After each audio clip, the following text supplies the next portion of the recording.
Hello viewers, in this video lecture I am going to acquaint you with the concept of the three unities. The three unities have been thought to be integral to any dramatic representation ever since they were introduced by Aristotle way back in the 4th century BC. Let us find out more about the three unities. The three unities or unity of time, place and action. These three unities, says Aristotle, are at the root of any dramatic representation. If any drama does not follow any of these three unities, it will cease to be meaningful.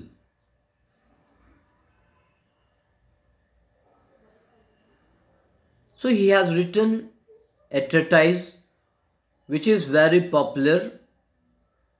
It is known as the Poetics, and in Poetics he introduces us to these three unities: unity of action, unity of time and unity of place.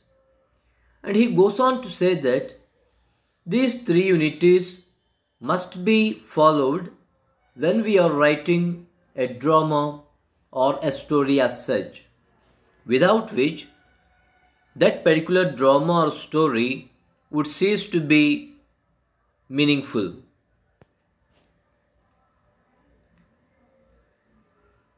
Now let us see these three unities one by one. Unity of action. By unity of action we mean the connection or the link that is there between one episode of the drama and the subsequent one, the next one. The thing is, there has to be some linear progress in drama. There has to be some logic that binds the first episode with the second episode with the third episode, and so on. And this particular thing is known as the unity of action.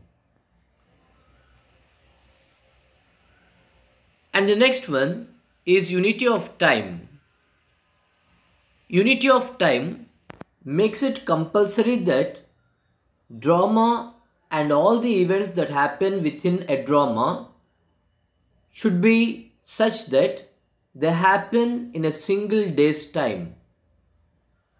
Because when the people come to watch drama, they know that they have come today only, and if the dramatic episodes stretch to some 1 year or 2 years, it will be difficult for the spectators or viewers to believe that they have been there for 1 year or 2 years.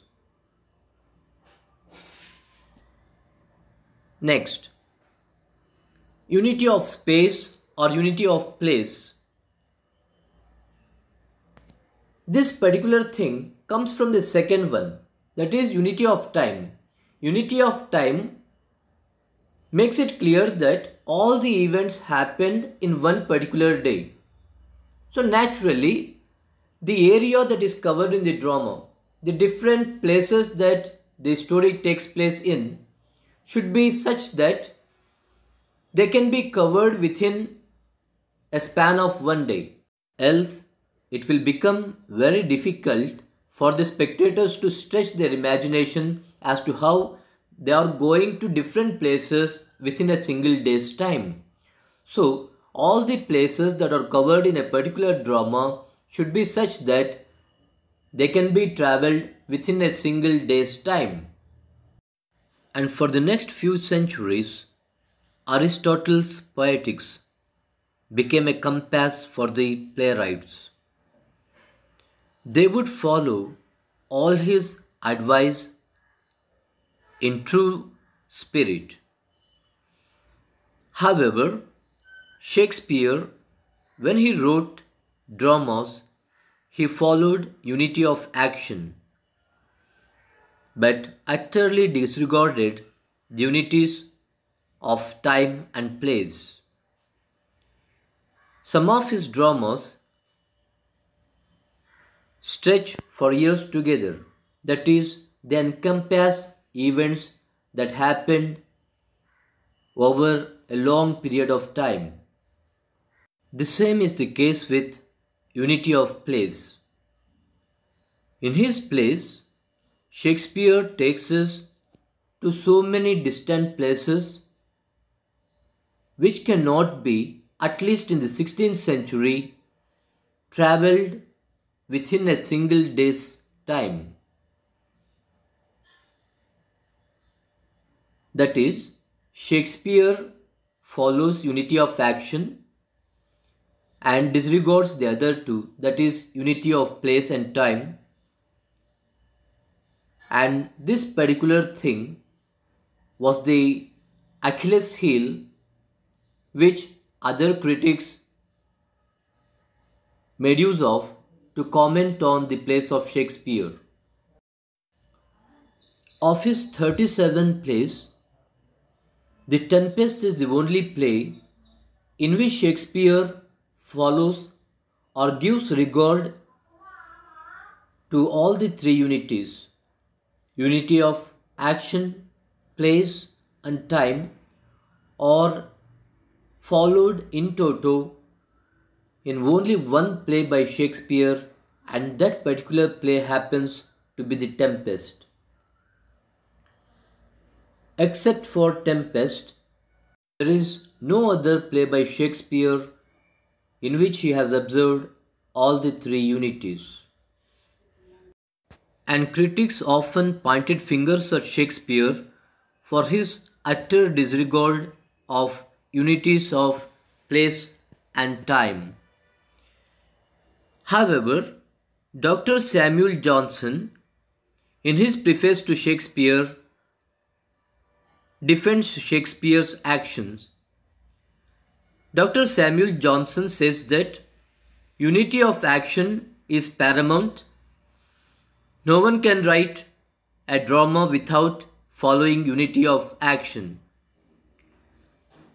Regarding unity of time and place, Dr. Samuel Johnson says that they are not advocated by Aristotle, but they were advocated by some 16th century critics. He goes on to say that one who comes to a theatre comes prepared to see quite a few actors recite the lines. So one who can imagine the mere actors, the common actors, to be kings and queens, can also imagine that the first scene is taking place at one place and the second place is taking place at some other place at a gap of some 10 to 20 years. The viewers come prepared to the theatre that they are not going to see real kings or queens, but some mere actors, ordinary actors, disguised as kings and queens. And one who has that much of capacity, that much of imagination, can stretch his imagination over time and place as well. This is how he defends Shakespeare.